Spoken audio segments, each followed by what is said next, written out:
I'd love to know more about where you think the project is. I understand it, and we have text here explaining it in general. Yeah. But it would be lovely to hear your motivations for creating this institute in the Congo. Right. Very simply, just to Sure. that would be great. Well, yeah, I just found out through my own previous work and to many other people's work that art pieces that receive very prominent positions within the art world and deal with global inequalities or deal with, for example, labor conditions in the Congo, these pieces are then maybe shown in Venice or New York or Berlin or the Van Abbe. And in the end, even if they comment on labor conditions in the Congo, they contribute to better labor conditions in New York, Berlin, or Eindhoven. That's where they generate an economy. That's where people do PhDs around them, or get project funding or what have you. So that seems to be a little bit of a gap. Like, what is the real benefit for people, or how is it art used for these people? No, I can. So I said I wouldn't use examples. What do you think? Should I use examples or should I not use? I would use Do examples. What you feel it's great. Good, it's much more communicative. Yeah. So I think there's a gap, or there seems to be a gap. If you look at, let's say, interventionist critical art that goes out in the world to do something that either shows how something is wrong, or maybe it amends it. Maybe it does a beautiful collaborative project in some of the outskirts of the world in a way. Then locally, the work may have a real symbolic impact. Maybe people come together because they work together on a Francis Alice piece and they shovel some dunes or something, and that's great, and it gives them this sensation of togetherness and of being part of an art piece. That's fantastic. So it creates a lot of symbolic value in a way.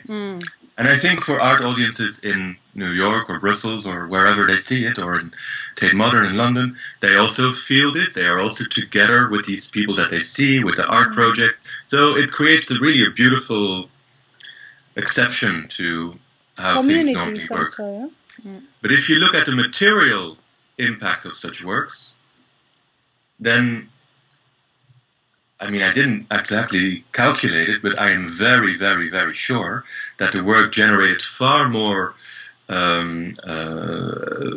jobs and cappuccinos and stuff that people need to live in London and in New York than in Peru, where the piece was supposedly taking place.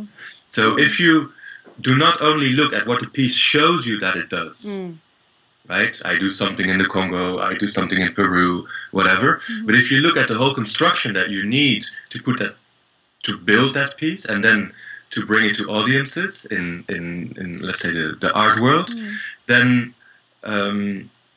it seems that the far bigger impact is not in the place where it intervenes, but in the place where it's received, where it's shown and distributed and discussed and talked about, etc. That's what we call the benefits, you know? That's what you call the benefits. The benefit. That means, like, in Arte Útil, people have to benefit from art. So it seems that, to use your term then, it seems that most of the social, interventionist, critical art pieces taking place outside of the art circuit, they pretend that they create benefits locally, and we like that because it gives us, it's easy for the people. They don't have to deal with the bullshit and the messiness. But in the end, it only creates benefits in the centers of reception, or more so than the places of intervention. And this is really a little bit strange, because we have this long history of modernism within art, in which an art piece reveals the terms and conditions of its own production, right? It reveals you the structure that upholds the piece. So if a piece shows you one thing, but it's really doing something else, it's somewhat pre-modern. But don't you think, in a way, that those pieces are done primarily for that secondary audience, like for those people in New York, London, etc., even if they are being located and fabricated and executed in other places? How your case works differently? How you have wanted to, let's say, critique that or change that with the piece in Congo? Right. So in the past, I've come to realize all this after I made a film in the Congo, right? And this film, it was called Episode 3, or Enjoy Poverty, and it dealt with a few things, but one of them was labor conditions in the Congo. In the end, I found out it only contributed to better labor conditions in Berlin and in London. Right. That's where people have jobs through it, etc. In the Congo, the piece shows you and problematizes too that people in the Congo will not benefit from it. And that's why it was deemed a controversial piece, but really it was just showing what it was. However, very few people seem to want to bridge that gap. And one of the reasons, of course, is that you have to put yourself and your research team as part of the equation, because we are the embodiments of that gap. If I go to the Congo and do something there, I represent the gap. I represent this economic gap. There's no way around it. I represent a white man with lots of money. Whatever I try to do some kind of beauty collaborative project, I'm still the representative of that enormous gap. So that's do you think that can be changed, or that's a fatality that white men have? I think it would take a lot to change that. Yeah, I think it's hardly possible. Commitment. And I also don't know whether it is my task to.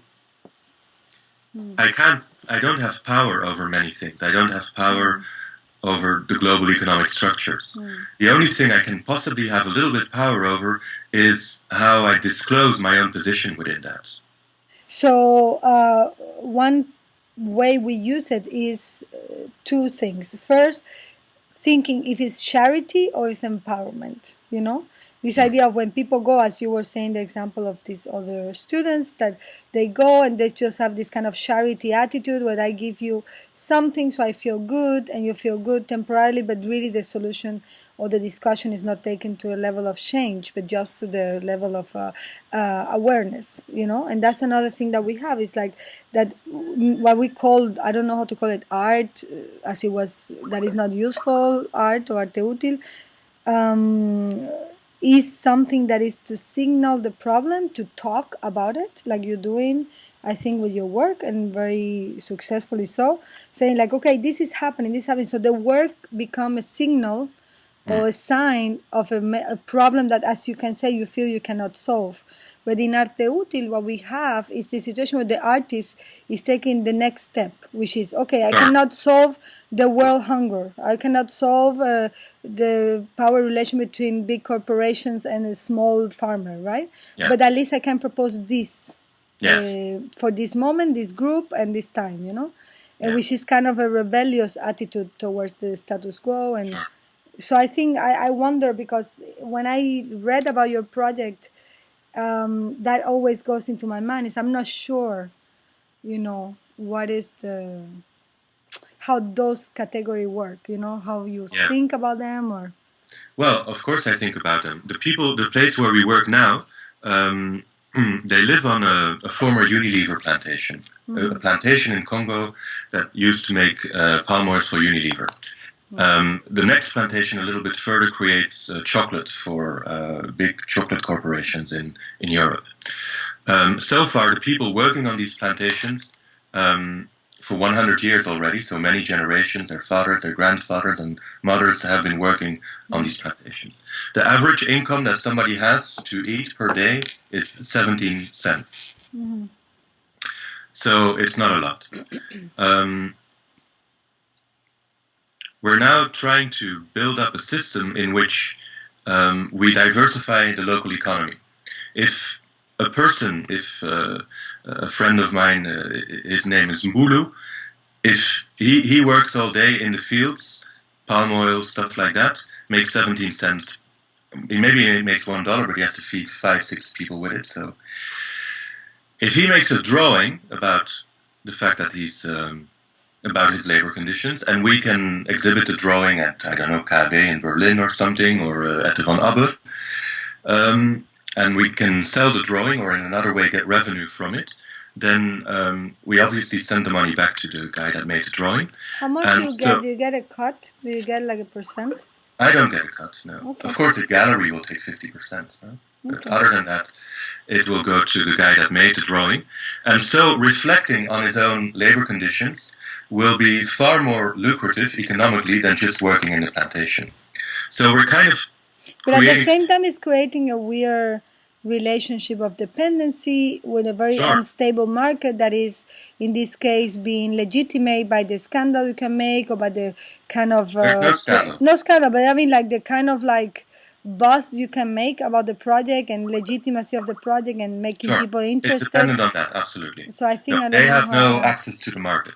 And it's also not, it's doing the same thing. But I mean, I like the idea that, and of course, there are many artists in the Arte Útil archive that have done stuff like this. And of course, but at the same time, it's a very unstable market. It is. Also, I mean, as long as we're there, it may be as stable as possible. No, as long as people get excited about it, because people get bored in their world very quickly as well.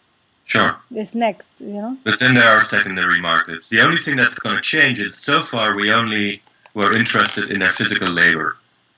And I'm interested in what they think about us, and I'm interested in their minds, and I'm interested in what they want to tell us after having worked for us for 100 years.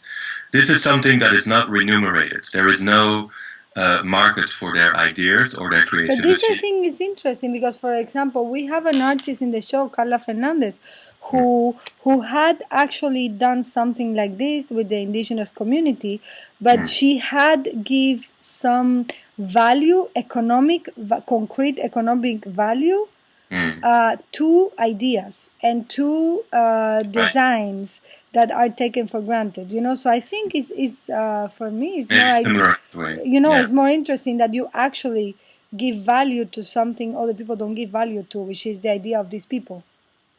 People don't value. You know what I mean? Sure. Yes. I think in this case, I think it's very necessary also. Yeah, to also like invert the system. It's not to reproduce it, but with other agents. You know, in a way, no. Yeah, but it's an economic program. The idea is just that it will diversify the local economy, and that it's for now it's only plantation labor that they get paid for. There is also the economy of the ideas, you know. Just to continue the conversation, like with Carla, what she does is like she uses the copyright system where you can copyright a design, you know, like. And then is a design of the indigenous people. And then if some designer used this traditional indigenous design, they have to be paid without being working already. It's because it belonged to their culture and it's becoming belong to their, you know, group. And I think that's an interesting inversion of the paradigm that certain people can only be valuable because their body, energy, or work, labor, and other people because the brain. You know what I mean? Yes. No, and of course we know we had an opening seminar. The whole thing is called a gentrification program, right? Yeah. So we're just trying to, you know, use what art does, which is, as we said in the beginning, in the centers of reception, it creates an economy and it's deliberately used also for that. Art foundations and biennials, however many critical works they show, they're there basically. Or they're there to some degree because city councils and investors know that this will make their cities more attractive for capital investment. So then the content of the work doesn't matter so much. So we're trying in a way to build a center of an art center, a hub for the critical art machine in a way, with the people who live there and with people we invite from elsewhere, from the Congo and from abroad. This is interesting. I want to flip a little bit what you said because I think it's very interesting because a lot of people who are critique about social projects and how society functions and so on, if you're really an activist artist and you're really a political artist, you also have to criticize the art world. So I wonder what you're doing, but I wonder what more direct kind of pushing the status quo in the art world are you doing more than signaling the problem? Like, for example, right now you are in jail. Not in jail, but in Yale. And good Freudian slip. In Yale. And for example, I wonder if you have tried to push the people who invite you to invite one of the people working with you in your project instead of having you the benefit of the cachet and the legitimacy of these amazing artists doing this amazing work, and how, you know what I mean, like what kind of also elements you have put into the art world and academic world and people who you are criticizing to push this change. You know what I mean? Like now I would love if you say, okay, here is like my friend that you mentioned before, and we are here the two together thinking how we can change it. It's not you, as you said before, the white man, European or whatever, going there telling them what to do. There is another project that is very good. It's called Ghana Think Tank.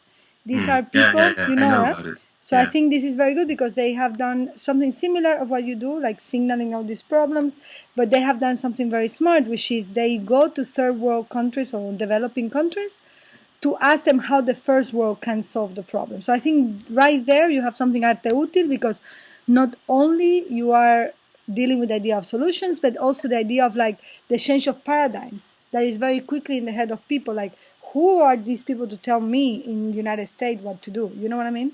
And I think this is exactly the kind of shift where we were talking about, no? I have to say, though, that Renzo immediately proposed to me to indeed bring somebody over from the Congo as Good. part of And this why program. would they then do it? Yeah, as usual. We have to be nasty no, but to that's these what I mean. institutions. I'm So also, why didn't we do it? Yeah. We need to do. again, we need to push. money and time. So, but Money and time. it's true. I didn't prioritize it and didn't think about it in time. For example, yeah. No, but you will see in the we had I think part of the show is probably this video, a little excerpt of our opening seminar, in which many things happened. But yeah, the project locally is I mean locally the gentrification program, the settlement is done with mostly Congolese people. But to answer your question again, I don't, and I suggested that we get somebody here, but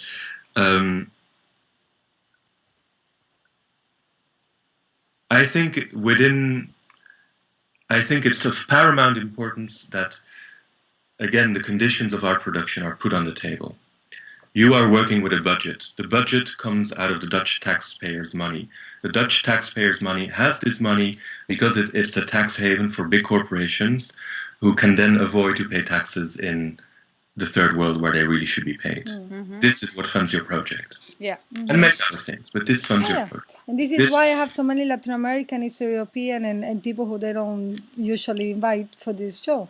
You know what I mean? But even if you do invite them, in the show you create a beautiful exception in the way that you have Latin Americans and you have Eastern Europeans. That's fantastic. Still, the show is paid by this global inequality. Yeah. Well, I think, and I don't have to tell you this, we all know this.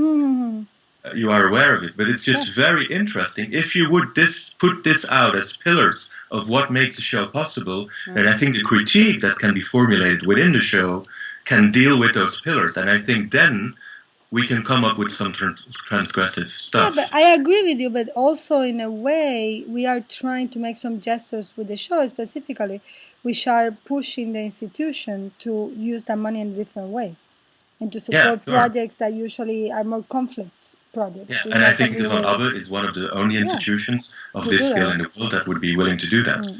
And so since we're talking about the Van Abbe, my last question probably, because we have to go on, but this like how, this is another thing we're interested in. How can your project use the Van Abbe? You know, because we're also dealing with the idea of the uses of the museum. How the museum can be used in other ways that are not the coming and looking at artwork only. Yeah. So what we need in the Congo on this plantation is a lot of we need all the art world capital, basically, which is intellectual and artistic and credibility, as you said, and money, of course. We need to and ideas and artists, and we need to build a hub in a way for the critical art machine to land in the Congo, so that the economic benefits of the critical art machine can be found in the Congo.